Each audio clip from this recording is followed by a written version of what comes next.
This podcast will fail, and that's probably okay. And then again, I could be wrong, so who really knows?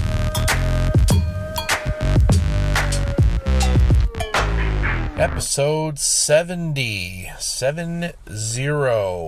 times that I have said that this podcast will fail. But then again, I'm just some guy. I'm nobody. I'm some dude. And I'm here to share my thoughts on the world and my experiences in life.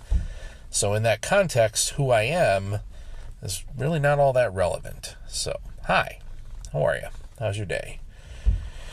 I came today to pick up on a thread that I thought I was going to pick up on yesterday, and I ended up going off on a different tangent than I expected, and that happens with this podcast is what I found. A lot of times I go in thinking I know exactly what I'm going to talk about, and my mind takes me in a different direction and realizes there's a more important thread than I originally intended to cover. So that's where we were yesterday. I am working through childhood experiences and how they have informed my life.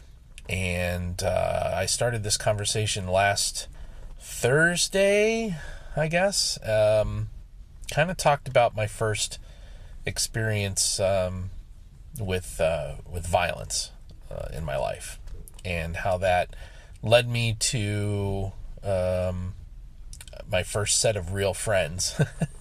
Out of tragedy comes connection, and so the neighborhood that I grew up in turned out to not be safe for me to be in. So started spending more time in a different part of town.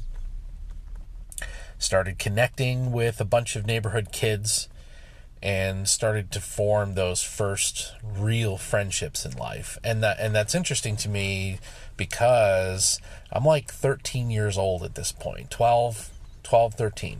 Just about to start my high school life. Not really any friends in school. I had one or two that I would consider to be good friends in all those years of primary, elementary school.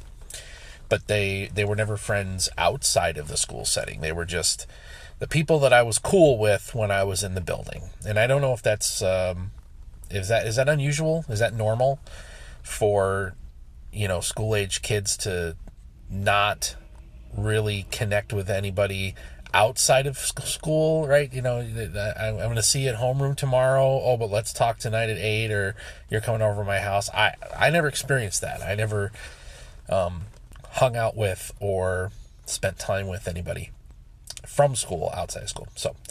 So here I am being exposed now to all these different neighborhood kids, and one individual in particular, his name was Jason. I'm not even making up fake names anymore. I'm just telling you his name, Jason. I don't even know. I can't tell you. Memory doesn't quite serve in how Jason and I ended up becoming such good friends. I'm not really sure. I know that for the majority of the time that we were friends, some several seminal years, it's kind of a symbiotic relationship, friendship. Jason came from a little bit more wealth and means than I did, and Jason was looking to connect with a friend that he could flaunt his ability to have nice things and pay for things. And so he actually lived in like the more affluent suburb on the other side of the river. But he would come into the city to stay with his grandmother on the weekends in the neighborhood where we were hanging out. So grandma would always have a $20 bill for him to, go buy sodas or go to the movies or treat his friends. And primarily that was me. And I just kind of followed. I settled into very much being a follower when it came to my friendship with this individual.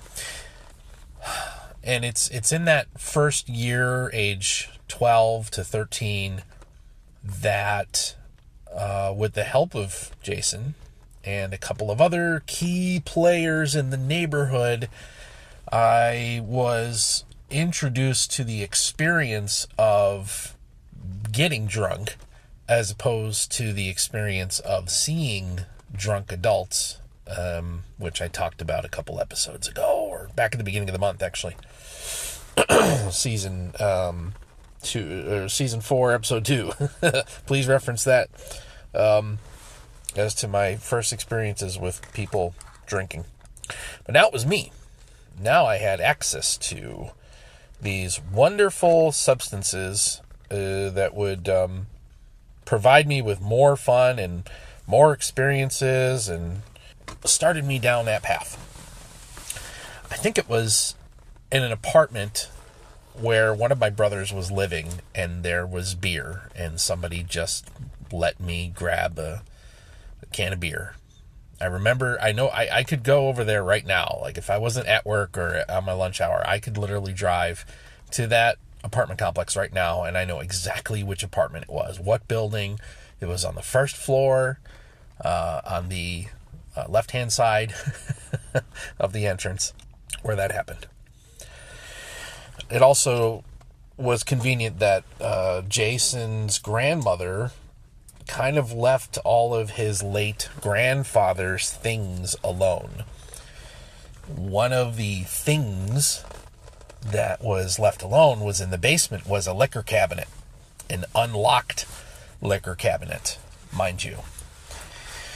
And that started us down an even more interesting path on those weekends where I would trudge or bike my way 3 or 4 blocks east and hook up with the kids and start figuring out what are we going to do tonight and how we getting drunk. That was age 13, age 14. We had a couple of different sources. There was an individual, a young adult. This guy had to be in his early 20s. That was desperate to hang out with people, so he was happy to buy beer and go hang out with the teenagers who would give him the damn time of day. And I kind of knew that he understood the nature of that relationship. I think he knew how pathetic it was that the only people that wanted to associate with him were a bunch of punk kids who only did so because he would buy them beer. Nothing good ever really came out of those extended weekly binge drinking experiences at that young age. I have a list of several specific things that I've never really talked about. And I hope you'll forgive me. I'm trying to work up to talking about them, but they are difficult for me. There's some particular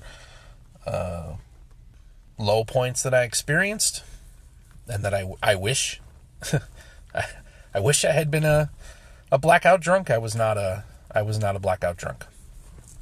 I was a volume drinker. I could put down more than my share of liquid courage in many forms. And I really had nobody around me that was discouraging these things.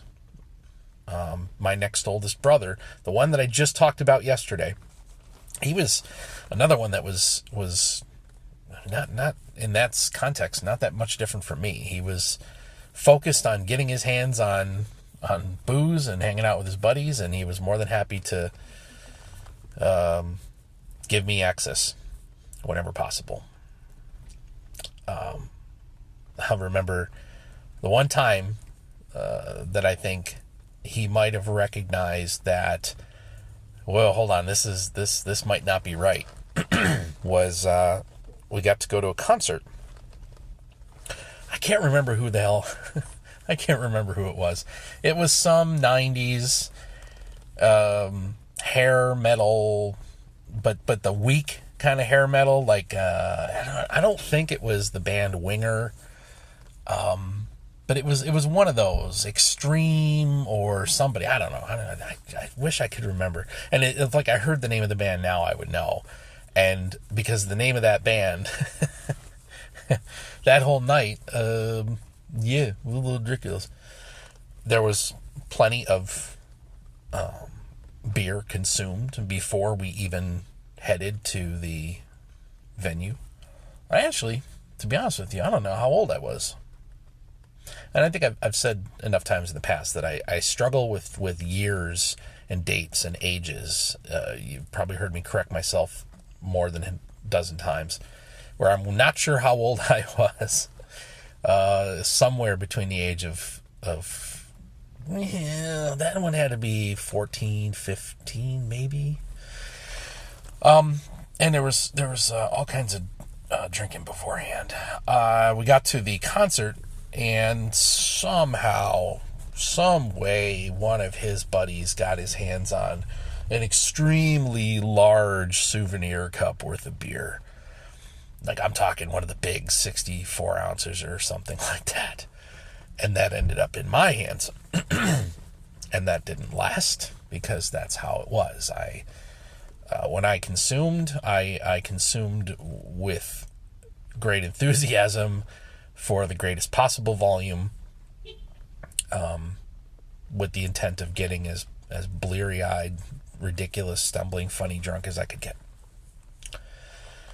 That night sticks out because on the way home, I was in the back of somebody's pickup truck, or it might be, no, it was the back of an SUV or something like that. It still had like the window in the back, like a cap would be on a pickup truck, or, the back window of an SUV that raises up, and it was like flopping loose, and I was gonna hurl, and I did, and unfortunately I hurled all over the bumper of this poor person's car, and that wasn't good. And I think I remember being told later that the alcohol and the stomach acid literally like left a stain on that person's bumper. It's ridiculous. Absolutely ridiculous. And that's mild.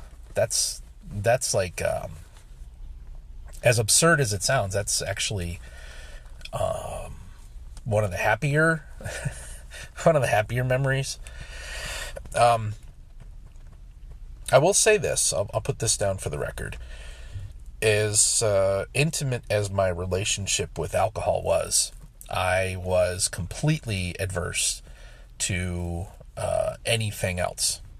Anything. No other hard drugs. The boys reached a point where marijuana, cannabis became part of the equation.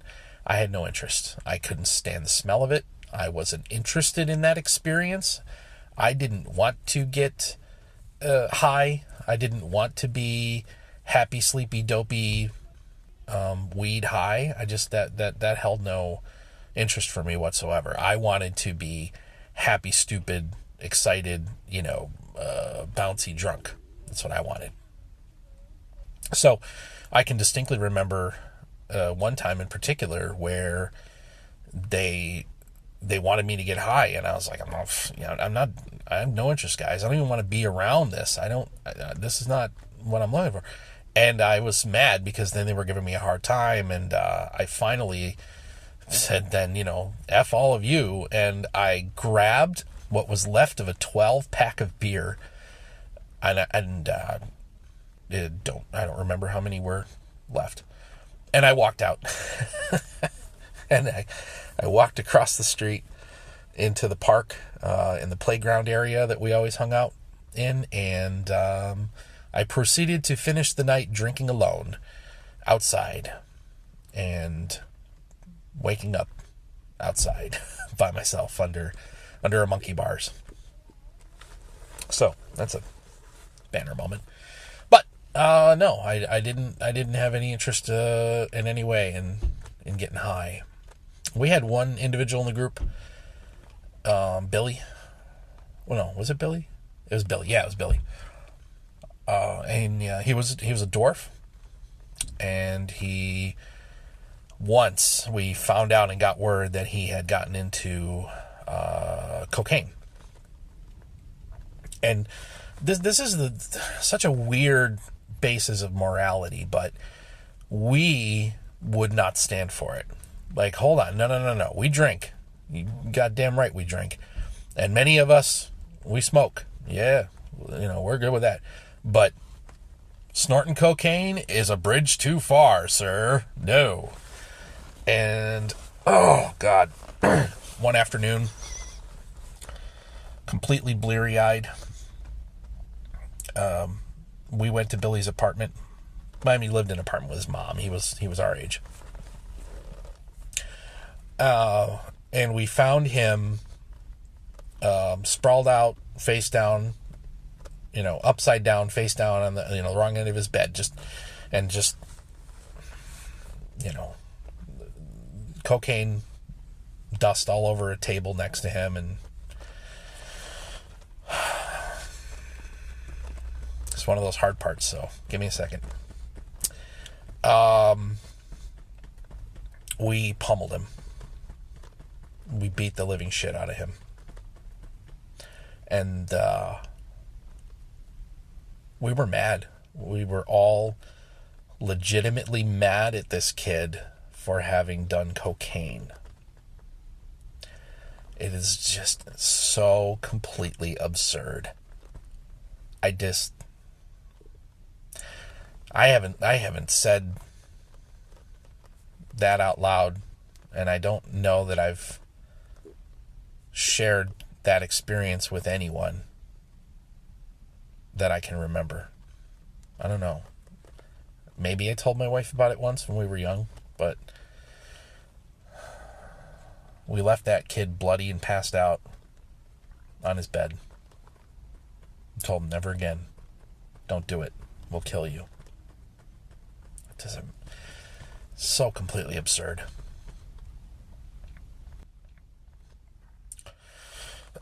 So we moved on, and I don't think anything ever came of it after that. I don't have any specific memory of coming across that situation again, and Billy was still part of the group for a while, at least a couple more years. And again, I'll apologize. I don't know how old I was. I don't remember.